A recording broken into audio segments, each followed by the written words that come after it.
Hi there. In this tutorial, we're going to walk through how to assign specific user permissions within the XpertSales platform.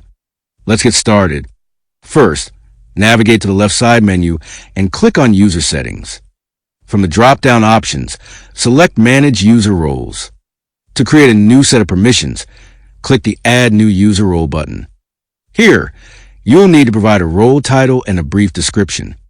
As you look through the permissions list, notice that each main category contains specific subpermissions. Carefully check only the items required for this role to ensure proper access control. Once you're satisfied, click the Save button to finalize your new user role.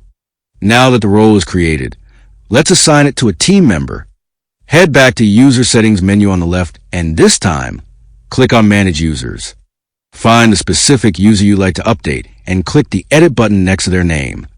Scroll down to the section labeled Assign Store and Roles. In the Role column, use the drop-down menu to select your newly created role for the appropriate store. Finally, click the Update button at the bottom of the page to save your changes. And that's it. Your user now has the correct permissions assigned. Thanks for watching and good luck.